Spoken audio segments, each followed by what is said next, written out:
Hello everyone, welcome back to my channel. শুরু করছি একটি ভিডিও টাইটেল থাম্বনেল দেখে বুঝতেই পেরেছেন ভিডিওটা হতে চলেছে অবশ্য করেই টিনুকে নিয়ে। আজকে টিনু যে ভিডিওটা দিয়েছে, যে ব্লগটা দিয়েছে, ওই ব্লগটা হচ্ছে 27 তারিখের ব্লগ। কি করে বুঝলাম 27 তারিখে, সেটা আমি ভিডিওর মধ্যে আসছি আলোচনায়। আচ্ছা, টিনুর ডিভোর্স নিয়ে না প্রচুর মিথ্যা রটনা এবং অনেক কিছু কিন্তু রটানো হচ্ছে। আমি কোথায় একটা শুনলাম যে কোথাকার কোন একজন পাগল বলছেন যে টিনু নাকি মানে কর্মফল মানে টিনুর স্বামী নাকি কর্মফল ভোগ করবে, যেহেতু টিনুকে ডিভোর্স দিচ্ছে না। তাহলে আমি যদি এটা ধরি, তাহলে তো সেই সূত্র ধরে এটাও বলতে হয় যে টিনু যে তার শ্বশুরবাড়ির উপর যে মিথ্যা অ্যালিগেশন লাগিয়েছে, যে ফলস কেস করেছে, যেটা বধূ নির্যাতনের 498A ধারায়, তো সেখানে তাহলে তো পুরো মিথ্যা অভিযোগ আছে। তো তাহলে তো টিনুকেও কর্মফল ভোগ করতে হচ্ছে বা হয়তো করছে, তাই না? কাজেই কোনো কিছু বলে দেওয়া খুব সহজ, কিন্তু টিনু যে মানে অন্যায়টা করেছে এটা গোটা ওয়াইটি দেখেছে এবং আরও প্রত্যেকটা মানুষ দেখেছে। এবং সত্যি কথা বলতে কি, টিনু যে আজকে কর্মফল ভোগ করছে সেটা কিন্তু শুধুমাত্র তার জন্য দায়ী হচ্ছে টিনু। আজকে টিনুর কমেন্ট সেকশনে একজন খুব সুন্দর একটি কমেন্টস করেছেন, your life is an example to women of your age of what not to do, hope they learn from your videos and thank you. তো এখানে উনি যে কমেন্টসটা করেছেন, এটা কিন্তু খুব একটা সুন্দর এবং অ্যাপ্রোপ্রিয়েট একটা কমেন্ট করেছেন। মানে আমাদের প্রত্যেকের লাইফে কি করা উচিত নয়, হ্যাঁ, মানে ওই বয়সের একজনের মেয়ের কি করা উচিত নয়, সেটা কিন্তু অবশ্যই শেখা উচিত। এবং সেটা কিন্তু আমরা টিনুর ভিডিও দেখে কিন্তু পরিষ্কার, যদি কেউ শেখার চেষ্টা করে যে ওই পথে গেলে মানে পরকীয়া, মানে স্বামী সন্তান ছেড়ে পরকীয়া করলে তার পরিণতি যে কি হতে পারে, সেটা টিনু কিন্তু একটা জলজান্ত প্রমাণ। এই কথাটা কিন্তু আমি বলেছি আমার ভিডিওতে বহুবার। অ্যাকচুয়ালি কি বলুন তো, মানে সমাজে টিনু কিন্তু কিছু করুক না করুক, এই মেসেজটা কিন্তু সোসাইটিকে দিয়েছে যে কি মহিলাদের কি করা উচিত এবং কি করা উচিত না। না না, এখানে কিন্তু শুধুমাত্র মহিলাদের ক্ষেত্রে না, এটা কিন্তু পুরুষদের ক্ষেত্রেও বর্তায়, ঠিক আছে? কিন্তু আমাদের সমাজে যেহেতু মহিলারা অর্থনৈতিক দিক থেকে অতটা নির্ভরশীল নয়, বা বলা যেতে পারে যে তারা হয়তো খানিকটা হলেও তাদেরকে এই যে অন্যায়টা আজকে যদি একজন পুরুষ করতো, তাকে কিন্তু এত কিছু সাফার করতে হতো না, যেটা কিন্তু টিনুকে হচ্ছে, ঠিক আছে? এটা একটা চলে আসছে। তো এবারে কথা হচ্ছে, টিনু আজকে যে ভিডিওটা দিয়েছে সেটা হচ্ছে 27 তারিখের ভিডিও। তো 27 তারিখের ভিডিও কি করে বোঝা গেল না, যখন ওরা বাড়ি থেকে বেরোলো টেরোলো, আচ্ছা ওরা তো মোটামুটিভাবে মানে বাইরে বেরোয় শুধুমাত্র খাওয়া দাওয়া করার জন্য, মানে বাইরে বেরোলো মানেই খেলো, ট্রেনে উঠলো, ট্রেন থেকে শুরু হয়ে গেল সকালবেলা থেকেই সীতাভোগ মিহিদানা খাওয়া, মানে ভাবা যায়। আবার সেটা অমাবস্যাকে দিচ্ছে। আচ্ছা, অমাবস্যা তো মেয়ের সঙ্গে যাচ্ছে কোর্ট কেসে করতে, একদম ঠোঁটে লিপস্টিক লাগিয়ে, বাপরে বাপ, মানে সত্যি মানে ওনার কি একটু হলেও লজ্জা, শরম, ভয়, চিন্তা, ঘেন্না এগুলো কি কোনো কিছুই নেই? যদি সেটুকু থাকতো তাহলে বোধহয় ওই রকম একটা মেয়ের উনি জন্ম দিতেন না, বা মেয়েটাকে ওরকম করে মানুষ করতে পারতেন না, সব থেকে বড় কথা। আচ্ছা, সব থেকে আগে যেটা বলা উচিত, উনি মেয়ের মাধ্যমিক পাশ করার পরে বিয়ে দিয়েছেন, বা বলা যেতে পারে বাধ্য হয়েছেন বিয়ে দিতে। তার কারণটা হচ্ছে মেয়ে হয়তো অনেক জায়গায় অনেক কিছু করে বেড়াচ্ছিল, তো সেইটার জন্য হয়তো মেয়েকে তাড়াতাড়ি পাত্রস্থ করাই শ্রেয় মনে করেছেন। এবং শুধু তাই নয়, এমন জায়গায় পাত্রস্থ করেছেন যেটা টিনুর স্বভাবের থেকে একদম টোটালি আলাদা।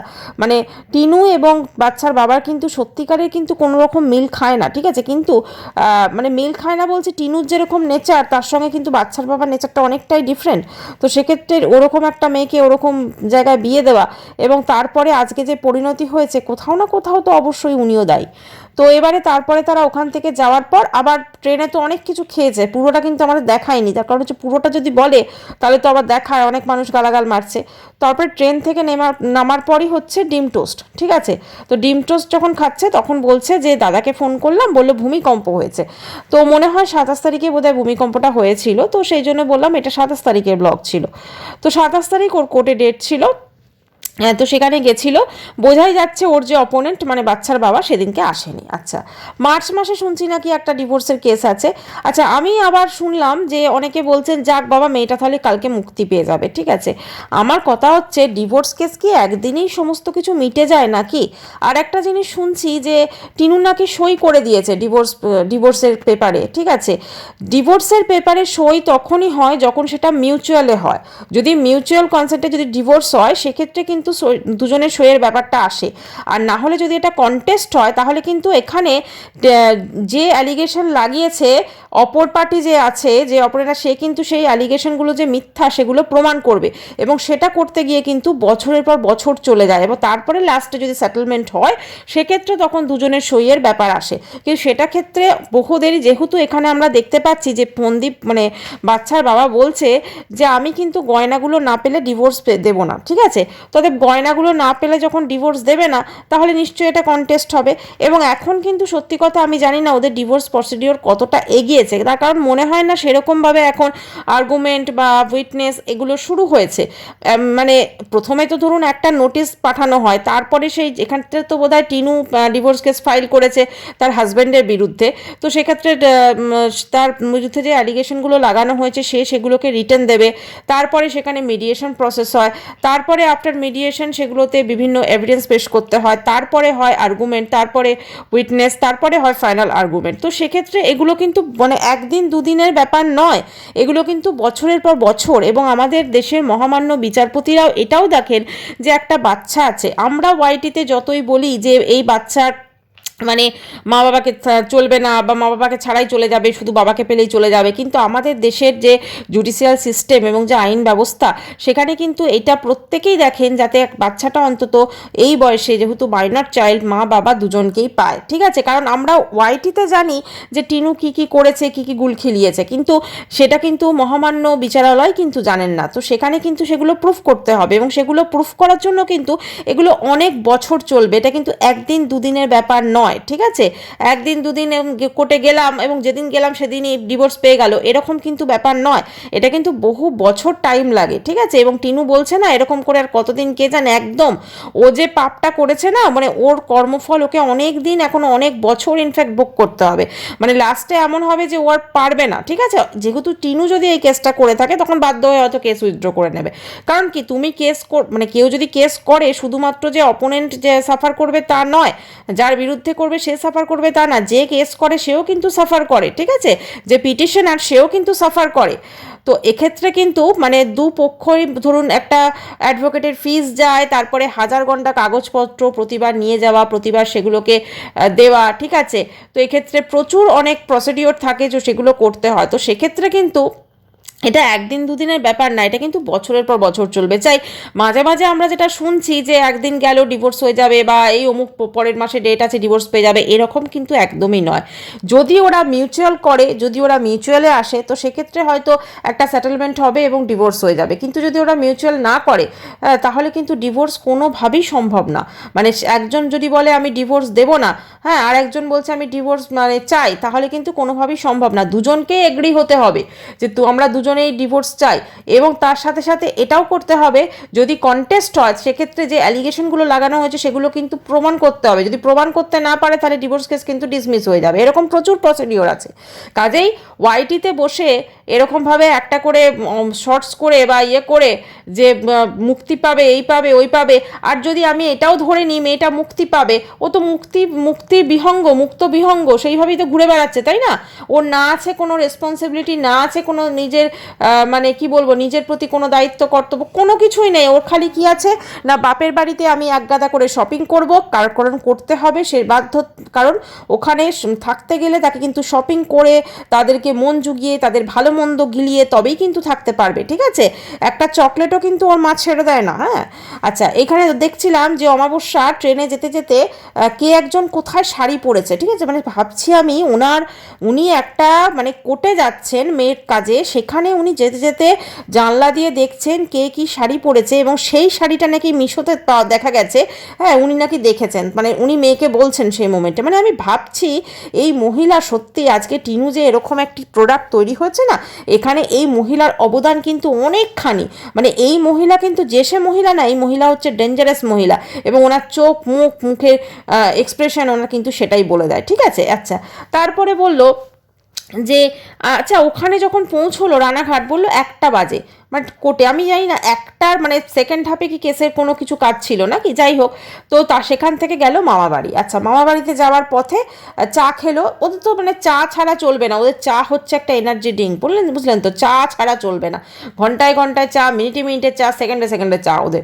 তো মানে চা খোর যাকে বলে আর কি।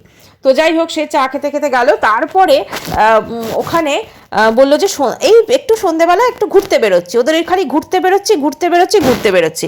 আচ্ছা, সন্ধেবেলা ঘুরতে বেরোলো, দিয়ে আগের দিন ওই ছোটো সামোসাগুলো খেয়ে গেছিলো, ভালো লেগেছে। তো ছোটো সামোসা, তারপর চিকেন, তারপর আরও সব কিছু, জানি না চিকেন টিকেনের টাকা কি টিনু দিল কি না, যাই হোক ওই সমস্ত কিছু কিনে টিনে তারপরে ফিরলো। তারপরে রাত্রে খাওয়া দাওয়া হলো। তারপরে বলছে এই আজকে প্রচণ্ড শরীর ক্লান্ত, প্রচণ্ড এই। মানে আমার কথা হচ্ছে, এই মেয়ের জীবনে কোনো রকম কি কোনো কিছু বাঁধা ধরা শেকলিয়ে আছে? আজকে ডিভোর্স যে ওর হচ্ছে না, তাতে তো ওর কোনো বিশেষ অসুবিধা হচ্ছে না। হ্যাঁ, ও বিয়ে করতে পারছে না, ও হয়তো যে মানে লুকিয়ে, ওকে যদি বিয়ে করতে হয় লুকিয়ে বিয়ে করে, আদারওয়াইজ তো আর কোনো অসুবিধা হচ্ছে না। আর হ্যাঁ, যেটা করতে হচ্ছে যে মাঝে মাঝে কোর্টে যেতে হবে, বা ও যে বধূ নির্যাতনের যে কেসটা করেছে সেটাও তো ওই রকমই চলবে, তাই না? তো সেক্ষেত্রে যখন ওই কেসটা চলবে, তাহলে এই কেসটাও চলুক। ওই কেসটা যখন করার পর ইয়েতে মানে টিনু কর্মফল ভোগ করবে, তাই না? যে কথাটা তাহলে বলা হয়েছে। কথা হচ্ছে যে যা হোক কিছু একটা বলে দিলাম, বলে দিলেই হয়ে গেল। আচ্ছা, যাই হোক, এবারে হচ্ছে ব্যাপারটা হচ্ছে টিনুর ডিভোর্স তাহলে কত বছর লাগবে। দেখুন, এটা কিন্তু সম্পূর্ণ মহামান্য বিচারালয়ের উপর ডিপেন্ড করছে। তবে নর্মালি কিন্তু যদি এটা কন্টেস্ট হয় তাহলে কিন্তু মোটামুটি মানে 5-6 বছরের ওপর লাগার কথা। হ্যাঁ, এবং তারপরেও যে এটা মিটবে তা মানে মনে হয় না। যদিও 5-6 বছর পর যদি ওদের এনার্জি থাকে, ওরা কেসটা লড়বে, না হলে মিউচুয়াল করে নেবে, যখন দুজনেই যদি, কারণ এই ধরনের কেস চলতে চলতে একটা সময় পর না মানে মানুষ হাঁপিয়ে যায়, কারণ এত প্রসিডিওর। এইগুলো হচ্ছে কি বলুন তো, এই জন্য এই কেসগুলোকে আরও এই জন্য জটিল করা হয়। তার কারণটা হচ্ছে এই যে এই কেসগুলো নর্মালি ফ্যামিলি কোর্টে চলে। তো সেক্ষেত্রে কোনো মানে এই ধরনের সম্পর্ক, ধরুন এখন তো এই কদিন আগে পড়ছিলাম সুপ্রিম কোর্টে নাকি মানে এত মানে ডিভোর্স কেস চলে যাচ্ছে, মানে যেগুলো ধরুন ডিভোর্স কেস লোয়ার কোর্ট থেকে যেগুলো হয়তো ডিগ্রি বেরিয়ে যায় সেটা হাইকোর্টে যায়, আবার হাইকোর্ট থেকে ডিগ্রি বেরিয়ে গেলে সেটা সুপ্রিম কোর্টে যায়। তো সুপ্রিম কোর্ট বলছে আমি এখানে অন্যান্য কেসের মানে হিয়ারিং করব নাকি, আমি এটা কি ফ্যামিলি কোর্ট হয়ে গেছে নাকি? তো সেক্ষেত্রে হাইকোর্ট লোয়ার কোর্টে কিন্তু অনেক সময় বলছে যে তা আপনারাই কিন্তু সঠিক সলিউশন করুন, ঠিক আছে?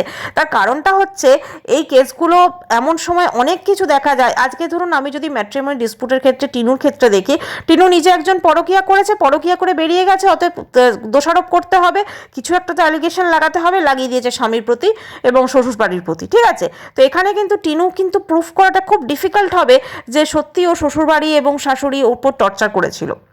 এটা কিন্তু ওকে প্রুফ করতে হবে, শুধু লাগিয়ে দিলাম তাহলে হবে না। তুমি যদি আর ও মিউচুয়ালে কেন করছে, তার কারণটা হচ্ছে মিউচুয়ালে এই জন্য তাড়াহুড়ো করছে, কারণ ও যে কন্টেস্টেড যদি এটা হয় সেক্ষেত্রে ও যে অ্যালিগেশনগুলো লাগিয়েছে ওগুলো তো মিথ্যা। ওগুলো প্রমাণ করার জন্য ওর কাছে তো কোনো এভিডেন্স নেই, কোনো রকম প্রমাণ করার জন্য তো প্রমাণ তো এমনি হবে না, সেখানে প্রচুর প্রুফ লাগবে, প্রচুর সেখানে এভিডেন্স লাগবে। তো সেগুলো তো ওর পক্ষে দুঃসাধ্য ব্যাপার। যে মেয়ে মানে সামান্য একটা অনলাইনেই হয়ে যায় এখন, যেগুলো অ্যাড্রেস চেঞ্জের ব্যাপার, এটা অনলাইনেই অনেক ক্ষেত্রে হয়ে যায়, ঠিক আছে?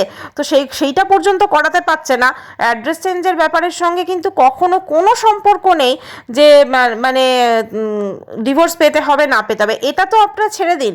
ও যে যুবসাথীর যে ফর্মটাও ফিল আপ করেছে সেইটাও নাকি ওকে কোন দাদু করে দিয়েছে, মানে ওখানে তো খুব সামান্য বোধহয় কিছু থাকে জিনিস যেগুলো ফিল আপ করতে হয়। তাহলে সেই মেয়ে ওরকম এভিডেন্স, কারণ যখন ও কেসটা করেছিল তখন তো ভাবেনি যে ফকলু ওর সাথে বেইমানি করে চলে যাবে বা ফকলু ওকে লুটে নেবে, ঠিক আছে? ওটা তো ভাবেনি। তখন ফকলু সাপোর্ট দিয়ে গেছে, মেন্টাল সাপোর্ট দিয়ে গেছে, সব দিক থেকে সাপোর্ট দিয়ে গেছে। কিন্তু এখন তো ফকলু উদাও, ওর বাপি উদাও, সবাই উদাও। তো এখন ওর ক্ষেত্রে কিন্তু ওইগুলো প্রমাণ করাটা ভীষণ ডিফিকাল্ট হবে। সেই জন্য কিন্তু ও চাইছে যে মিউচুয়াল ডিভোর্স হয়ে যাক, যত তাড়াতাড়ি সম্ভব ডিভোর্স হয়ে যাক। কিন্তু বাচ্চার বাবা যেটা করেছে যে গয়না না হলে আমি ডিভোর্স দেবো না, যদি সত্যি সত্যি টিনু গয়না নিয়ে থাকে তাহলে যেটা বাচ্চার বাবা করেছে ঠিকই করেছে। আর আমার যেটা মনে হয় বাচ্চার বাবা যেটা করেছে একদম ঠিক করেছে, যে ওকে ডিভোর্স না দেওয়া। কারণটা হচ্ছে হ্যাঁ, যদি সেক্ষেত্রে বাচ্চার বাবা বিয়ে করে তো আলাদা ব্যাপার, কিন্তু যদি ও না করে তাহলে এই মেয়েকে মানে এটা একটা কি বলুন তো, মানে তুমি আমার সাথে এটা করেছো, এটা একটা রিভেঞ্জ। আজকে ধরুন ও যে টিনুকে ডিভোর্স দেবে না, ও তো নিশ্চয়ই এটা চায় না যে টিনু ফেরত আসো, কিন্তু একটা রিভেঞ্জকে তরপে যে হ্যাঁ ঠিক আছে তোমাকে আমি ডিভোর্স দেবো না, হ্যাঁ এটা তুমি একটা প্রতিশোধ, ঠিক আছে? তো এইভাবেই কিন্তু জিনিসগুলো চলে। এখানে কিন্তু মানে একদিন কোর্টে গেলাম হেলতে দুলতে সীতাভোগ মিহিদানা খেতে খেতে, হ্যাঁ, ডিভোর্স হয়ে গেল, একদম ডিগ্রি নিয়ে চলে এলাম, এটা কিন্তু কখনোই নয়। কাজেই এই ধরনের ভুলভাল যে রটানো হচ্ছে সেগুলো থেকে অবশ্যই আমার মনে হয় অডিয়েন্সও এখন অনেকটা সাবধান হয়ে গেছেন, তারাও কিন্তু বুঝতে পারছেন এবং ওই জন্য জুতোর বাড়ি তারা কমেন্ট সেকশনে মেরে আসছেন। তো এবারে কথা হচ্ছে, এই যে ধরুন টিনুর আজকের যে পরিণতি, ঠিক আছে, আজকে টিনুর কিন্তু চোখ মুখ দেখে পরিষ্কার বোঝা যাচ্ছিল যে পুরো হতাশা ওকে গ্রাস করে ফেলেছে। ও এখন অবশ্যই ভাবছে যে আমি কেন পরকীয়া করেছিলাম, আমি কেন ফকলুর মতো একটা হনুমানের জন্য দুদিনের দুটো সুখের জন্য আমি আমার সাজানো গুছানো সংসার, আমার সব কিছু আমি বরবাদ করেছিলাম, ঠিক আছে, এটা কিন্তু অবশ্যই মনে মনে ভাবছে। আর সব থেকে বড় কথা, ও এখন যেখানে আছে মানে ওর বাপের বাড়ি কিন্তু সব থেকে বেশি ওর ক্ষতি করছে। সব থেকে বেশি যদি কেউ ক্ষতি করে থাকে ওর বাপের বাড়ির কাছে ও হচ্ছে শুধুমাত্র একটা এটিএম মেশিন, ঠিক আছে, শুধুমাত্র একটা এটিএম, আর কিন্তু কোনো কিছু ওর ভ্যালু নেই ওর বাপের বাড়িতে। ওই যখন এটিএম মেশিন থেকে কোনো টাকা বেরোবে না, ঠিক আছে, বা ওদের মুখে ভালো মন্দ খাবার এটা সেটা গিফট এগুলো যখন বেরোবে না, তখন কিন্তু মেয়ে হয়ে যাবে অন্যরকম। আচ্ছা, টিনুর যা জীবনযাত্রা হয়ে গেছে, ওর যা লাইফস্টাইল হয়ে গেছে 6 মাস ওই দিল্লি নয়ডাতে থেকে, ঠিক আছে, মানে নিজেকে বিশাল হাইফাই ভাবছে। আচ্ছা, এসি ট্রেনে চড়ে চড়ে এমন হয়েছে স্টেশনগুলো দেখতো, এখন স্টেশনে দাঁড়িয়ে গরমে ঘামছে, ঠিক আছে, এরকম একটা ব্যাপার তো। আর তারপরে হচ্ছে কি, এই এমন অভ্যেস হয়ে গেছে ব্লিঙ্কিটে এটা অর্ডার করতাম, এখন তো পাওয়া যায় না, মানে বিশাল হাইফাই, বিশাল আম্বানি, কি একজন বলেছে না, একদম সঠিক কথা বলেছে, বিশাল একদম ব্যাপার। তো কথা হচ্ছে যে ভবিষ্যৎটা কিন্তু আরও ভয়ঙ্কর হতে চলেছে। তার কারণটা হচ্ছে ভিডিওর ভিউজ তো বিশাল কমে যাচ্ছে, মানুষ তো দেখতেই চাইছে না ভিডিও, তাই না? মানে ফোনদীপের তো ভিউজ কমেছে ঠিকই, কিন্তু টিনুর ভিডিওর ভিউজ কিন্তু প্রচুর কমে গেছে। তো এত যদি ভিউজ কমে যায় তখন কি আর প্রমোশনাল ভিডিও আসবে? আর যদি প্রমোশনাল ভিডিও না আসে সেক্ষেত্রে শুধু এই ভিডিওর থেকে যেটুকু রেভিনিউ হবে সেই রেভিনিউটাকে মানে ইয়ে করে ওই মানে কি বলবো, রাক্ষসের বংশগুলোকে, মানে বংশ তো ওদের, তাদেরকে কি গেলাবে, তাদের গিফট দেবে, নাকি মানে নিজের এই সমস্ত শখ পূরণ করবে, তাই না? তো সব কিছুই মোটামুটি মানে কি বলবো, কর্মফলইও ভোগ করছে, মানে টিনু একদম পুরো ডবল কর্মফল ভোগ করছে, বুঝতেন তো? কারণ ও যে পাপটা করেছে, আরে বাকি সব মিথ্যা অ্যালিগেশন লাগিয়ে ফলস কেস লাগিয়ে চলে এসছে, ওটা তো ছেড়ে দিন, একটা দুধের শিশু তাকে ছেড়ে চলে এসছে ওর নিজের সন্তান, ঠিক আছে। এই যে দেখবেন এখন ব্রাউজারে একটা খুব ভিডিও আসছে, মানে দেখছি আর চোখ ফেটে জল আসছে, সোনারে সোনা বলে যে একটা গান আছে, ও বাচ্চাটাকে কোলে নিয়ে, ও ছেলেকে কোলে নিয়ে মুখে আদর করছে, সত্যি কত সুন্দর লাগছে বলুন তো, ওই ছবিটা দেখলে কত খারাপ লাগছে বলুন তো, তাই না? আজকে ওই বাচ্চাটা মা ছাড়া অনাথ হয়ে গেছে, যদিও অনাথ বলা যায় না, ওর বাবা আছে, ঠাম্মি আছে, দাদু আছে, কিন্তু তবুও তো মা তো নেই না, মানে ওর লাইফ থেকে মাটা পুরো, মা যে জায়গাটা পুরো এমটি রয়ে গেল। আর এর জন্য দায়ী হচ্ছে ওর পরকীয়া, আর হচ্ছে অবশ্যই ওর ফ্যামিলি, কারণ যারা ওকে পরকীয়াতে ইন্সপায়ার করেছে যে হ্যাঁ হ্যাঁ তুই কর, আমরা তো সাথে আছি, পাশে আছি, সামনে আছি, পিছনে আছি, তুই কর, তাকে বিয়ে করতে তাকে উৎসাহ জুগিয়েছে, তাকে হানিমুন করতে উৎসাহ জুগিয়েছে। দেখুন ওরাও কিন্তু কর্মফল ভোগ করছে, টিনুর মা বাবা, ওদেরও কিন্তু দেখুন এক প্রকার বিচ্ছেদিত বলা যায় হয়ে গেছে, তাই না? মানে সব কিছু মিলেমিশে কিন্তু আজকে ওদের সংসারটাও কিন্তু ভালোই, মানে একদম পুরো কি বলবো, মানে প্রতিশোধ বলুন বা একটা কর্মফল বলুন, সব কিছু ভোগ করছে। কিন্তু আসলে কি বলুন তো, কর্মফল তো ভোগ করতেই হবে, নিজের কর্মের ফল তো নিজেকেই ভোগ করতে হয়, তাই না? তো সেটা তো আর অন্য কেউ ভোগ করবে না। আজকে টিনু অবশ্যই কর্মফল ভোগ করছে, যেটা সে করেছে সেটা এখন সে হাড়ে হাড়ে টের পাচ্ছে। দুদিন অন্তর অন্তর ওই কোর্টে দৌড়নো, আবার বলছে টিনুর মা আজকে টোটোতে যেতে যেতে, টিনুর তো অভ্যেস হয়ে গেছে এবার সকালে ওঠা, তাই না? মানে বিশাল ব্যাপার। আরে ভাই, ওর থেকে ছোটো ছোটো বাচ্চাগুলো সকালে উঠে স্কুল যাচ্ছে, হ্যাঁ, আর ওর মানে ওর তো আর ছোটো ছোটো বাচ্চা থাকলে ওকে তো সকালে উঠে মা হিসেবে ওকে তো স্কুল টিফিন করা, বাচ্চাকে স্কুল দিয়ে আসা, নিয়ে আসা, বাসে তোলা, এগুলো করতে হতো। ওসব তো কিছু নেই, ওর তো খালি খাওয়া, ঘুমোনো, ঘুরতে যাব, এই সিঙ্গারা খাবো, কচুরি খাবো, হ্যাঁ, নানপুরি খাবো, এইসবই হচ্ছে ওর জীবনের এখন মানে একমাত্র লক্ষ্য। যতই ব্লাড টেস্ট করাক আর যাই করাক, ওর লাইফস্টাইল যা হয়ে গেছে না, ও যে খাদ্যাভ্যাস, স্পেশালি ওই সমস্ত খাবারগুলো যে খাচ্ছে, ওগুলো খেলে কোলেস্টেরল পুরো একদম, লিপিড প্রোফাইল একদম পুরো বর্ডার লাইন ক্রস করে এখন পুরো অন্যদিকে চলে যাবে, ঠিক আছে, ওর যা খাওয়া দাওয়া আমি দেখছি। তো সব কিছু একটা মানে পরিমিত প্রয়োজন, কিন্তু ওর তো লাইফটাই পুরো হয়ে গেছে একদম পুরো অবিন্যস্ত, একটা কীরকম একটা লাইফ, মানে কোনো রকম ডিসিপ্লিন নেই, কিছু নেই, যখন যা ইচ্ছা করছে, যা ইচ্ছা খাচ্ছে, ঠিক আছে, প্রতিদিনই ফাস্ট ফুড, প্রতিদিনই এই এই প্রতিদিনই সেই, মানে এইরকম লাইফ যদি থাকে তাহলে তো কখনোই সম্ভব না ওর চেহারাটা, মানে আমরা তো দেখছি না এত মোটা হয়ে গেছে। আবার যখন কোর্টে যাচ্ছে তখন তো ওর ভিডিওতে তো দেখায় না, মানে মায়ের ভিডিওতে দেখা যাচ্ছে যে পরেছে একটা জিন্সের, এখন আবার দিল্লিতে থাকে তো এখন বাড়িতে এলে খুব ওই যে একটা করে প্যান্ট পরছে, ঠিক আছে, জিন্সের না জিন্সের প্যান্টই পরেছে দেখলাম একটা বোধহয়, আর ওপরে একটা কুর্তি পরেছে। তো যাই হোক, মানে ব্যাপারটা হচ্ছে যতই যা কিছু পড়ুক, ওকে যা মোটা হয়ে গেছে, মানে গালগুলো তো এমন ফোলান ফুলছে, দেখতে খুবই জঘন্য লাগে। আমার মনে হয় ওর মায়েরও সেটা বোধহয় লাগে, কিন্তু ওর মেয়েকে অয়েলিং করে যান শুধুমাত্র কারণ মেয়ের পয়সায় তো উনি চর্বচস্য লেজ্জপ্রিয় খাচ্ছেন, তো এগুলো তিনি মানে করতে পারেন। সীতাভোগ মিহিদানাটা যখন চিনু ধরিয়ে দিচ্ছে এমন উনি মুখটা করছেন যেন ওনার খাবার ইচ্ছে নেই, ঠিক আছে। উনি যে কী জিনিস সেটা আশা করি ভক্তি বুঝেছিল, এবং ভক্তি কাকু বুঝে একদম পুরো পালিয়েছে, তিনি আর এই পথে ভুলেও আর এদিকে আসেন না, ঠিক আছে। তো যাই হোক, মানে কর্মফল তো অবশ্যই ভোগ করছে এবং করা উচিত। এরকম একজন মহিলার কর্মফল ভোগ করবে না তো কে করবে, তাই না? একটা দুধের শিশু তার মা ছাড়া হয়ে গেল, এবং এর জন্য তো অবশ্যই অমাবস্যাকেও তো মানে ভোগ করতে হবে কর্মফল। তো দেখা গেলে কিন্তু টিনুও যেমন কর্মফল ভোগ করছে, টিনুর মাও কিন্তু তেমন কর্মফল ভোগ করছে। টিনুর মাও কিন্তু একটা সংসার শেষ করেছিল, টিনুও কিন্তু একটা সংসার শেষ করেছিল, ধ্বংস করে দিয়েছিল অনেকের জীবন। আজকে তার নিজের জীবন ধ্বংস হচ্ছে, ঠিক হয়েছে, টিনু তার কর্মফল ভোগ করছে এবং আগামী দিনেও সে তার কর্মফল ভোগ করবে, কারণ ওপর থেকে ঈশ্বর বলে তো কিছু আছেন, তিনি কিন্তু প্রত্যেকটা জিনিস দেখতে পাচ্ছেন। আজকে টিনুর যে জীবনযাত্রা একটা সময় দেখেছি আমরা, ভ্যালেন্টাইন্স ডে পালন করা, বাসের মধ্যে নাচ করা, হানিমুনে গিয়ে, ঠিক আছে, তারপরে বিয়ে করা, এগুলো কিন্তু সব মিথ্যা নয়, এগুলো কিন্তু সব ঘটেছে, এগুলো দিনের পর দিন ঘটেছে। কাজে এগুলো যখন করেছে তখন কি আজকের কর্মফলের কথাও মনে ছিল, কিন্তু ঈশ্বর কিন্তু মনে রেখেছিলেন। বলে না, ঈশ্বরের মারে কিন্তু আওয়াজ হয় না।